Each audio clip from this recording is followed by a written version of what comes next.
Grab your Scrabble pieces to play with Grandpa because we're off to Christmas land. What?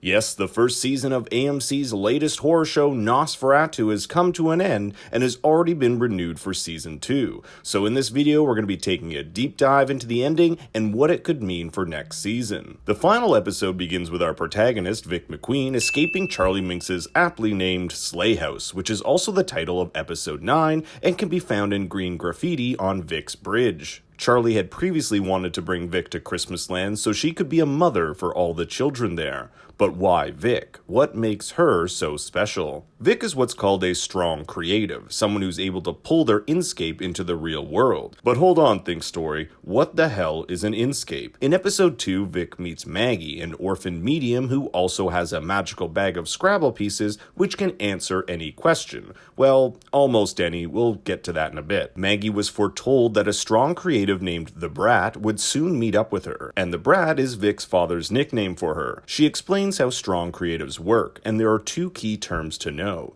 the knife and the Inscape. The Inscape is what strong creatives use to essentially bridge a gap between the real world and the imaginary. And for Vic, her Inscape is a literal bridge. For example, when we later meet Jolene July, Charlie's first lover who he wanted to make the mother of Christmas Land, we find out her Inscape is the dark tunnels. A strong creative's Inscape and its subsequent ability is also shaped by who the person controlling it is. When Charlie senses the presence of another strong creative, he's one himself, he comes across her Inscape, a dilapidated old bridge, and surmises that its owner is someone who has a strong attachment to something broken, aka her family, which is why the bridge looks worn out.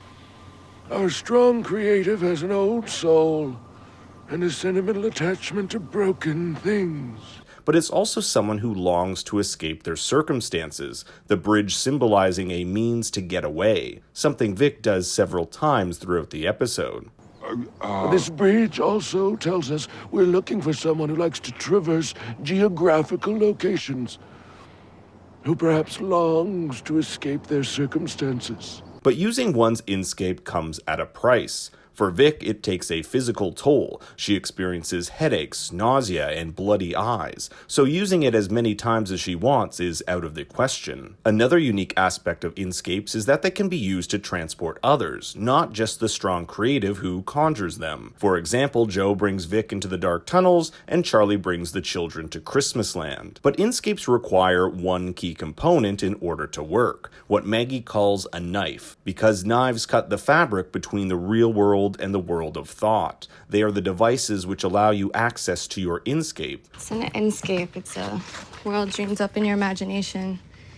Everybody has them, but only strong creatives can pull theirs into the real world with the help of a knife. For Vic, it's her motorbike. For Joe, it's her roller skates. And for Charlie, it's his Rolls Royce, dubbed the Wraith. Without one's knife, you can't access your Inscape, which is why when Charlie throws her motorcycle into her Inscape, she believes it to be gone for good. How can she get into her Inscape when the thing that allows her to access it is gone? But if there's one thing we've learned from Jolene, is that knives can manifest themselves in different ways to accommodate the physical limits of their creative.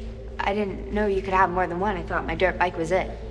I thought the same. When Joe was young, her knife were her roller skates, but as she grew old, she couldn't muster the speed to travel anymore. But one day, a new knife came to her, a wheelchair. Before she too couldn't handle that. It's only until Vic comes along that she's able to push her wheelchair fast enough in order to access her Inscape. Jolene's ability is also different from Vic's. Jolene is able to essentially spy on anyone. Of course, when they spy on Charlie, he notices it. He can sense the power of strong creatives. I know you're there, Jolene.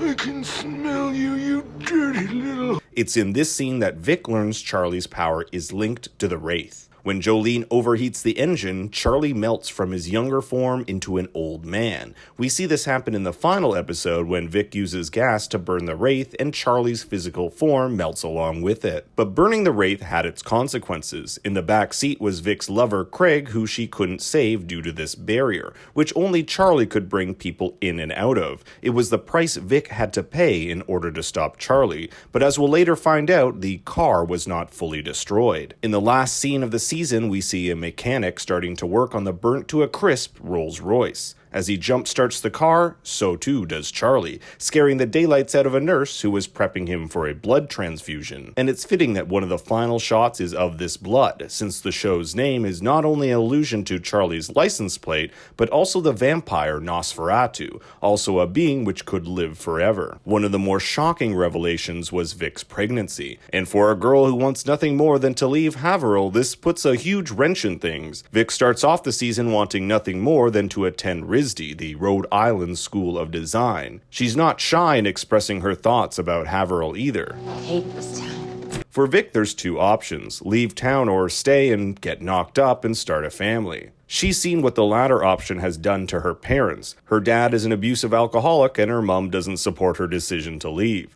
If her mom had it her way, she'd work the rest of her life cleaning homes, making an honest wage, rather than trekking out to the city to be a starving artist. Her dad, on the other hand, believes in her, but also happens to be an alcoholic who has to ice his hands from smacking around mom so much. He knocked her up when he was young and had to put his music career aside, something I'm sure he resents her for. I thought that I was gonna go to like a real music school when I got out of the service. Oh, that's too expensive. Mom got pregnant. I had to get a job. Couldn't do it. Regardless, Vic is the most important thing in his life, and over the course of the season, we see him fail at being a father countless times. But in the end, he makes his biggest sacrifice by giving up drinking in order to get closer with his daughter. Vic also goes through the change of being the reluctant hero. When she's first approached by Maggie, she pleads to her. You are the only person that can stop him, okay? The girl who finds lost things can find lost children. Don't you see you've been chosen?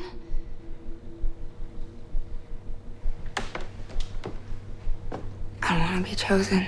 But Vic doesn't want this responsibility. It's only until Haley's kidnapping and the death of Haley's mother that Vic realizes Charlie must be stopped for good, and her powers are the only ones that can stop it. Vic is able to find lost things using her Inscape, like her father's watch, Craig's childhood bunny, and even people. If she could somehow harness her power to find Christmasland, perhaps she could find the children. And that's a huge question mark for the season. With Charlie taken care of, where are the kids, and is there even a Christmasland anymore? Maggie tells Vic that she consulted the Scrabble pieces, and for the first time, at least that we know of, they come out blank. But it's safe to say that this isn't the last we've heard of Christmasland, especially with this season 2 on the way. In the books, the story fast forwards 12 years from the events of the gas station, where Vic is constantly haunted by the voices of the vampire children. They're pissed at what she's done to their father, Charlie. We get a hint of this when Vic is seen outside Charlie's burned down house, also visibly pregnant. My best guess for next season is that the show will follow a similar time jump, one in which Charlie has recovered and Vic is now raising a young child. We know that Charlie collects children from parents who he has deemed naughty,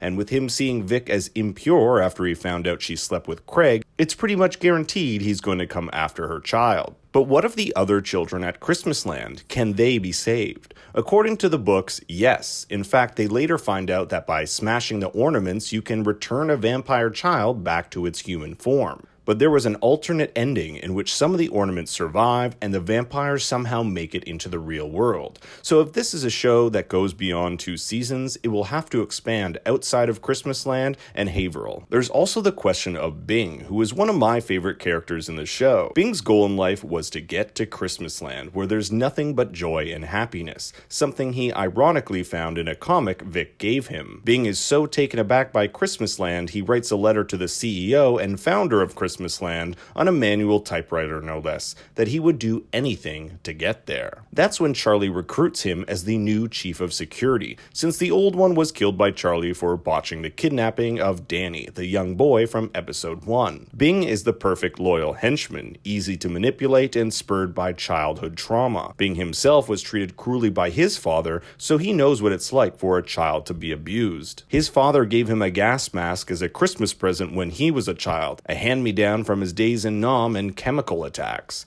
Bing would later go on to use this mask when gassing his victims, gas he acquired from his job. And it's fun to see Bing having evaded the police at the end of the season, now known only as Mr. Anderson, having shaved his beard. He's found employment at a dentist's office where he'll have easy access to more toxic gases and can dispense candy to young children. It's also worth mentioning the final episode's introduction of Lou Carmody. In the books, he's the one to impregnate Vic, and they call their son Bruce Wayne Carmody. We already know from this episode Lou's affinity for comic books. He even goes on to tell Vic that she's a superhero. Like a superhero. But my guess is that the show will deviate from this and make Lou more of a father figure to this new kid, allowing Vic to explore other relationships, if any, in season 2. We also have Maggie and Detective Hutter. Now that Hutter knows the power of Maggie's Scrabble bag, it's easy to assume that Hutter will be calling on her help with cases along the way. As for Rizdi, well, I think Vic will have to put her child before school, just like her dad put her career on hold for her. But one thing is for certain. As Charlie regains his power, Vic will need to get her knife back, and because Jolene told us that knives can manifest in new ways, I wouldn't be surprised if a new motorcycle or something completely different appears for Vic, so she can use it against Charlie. That's it for this video, guys. I want to know what you thought about the season in the comments below, and also make sure to like and subscribe. You can follow me on Twitter at ThinkStoryYT, and until next time, remember, Daddy loves you very much.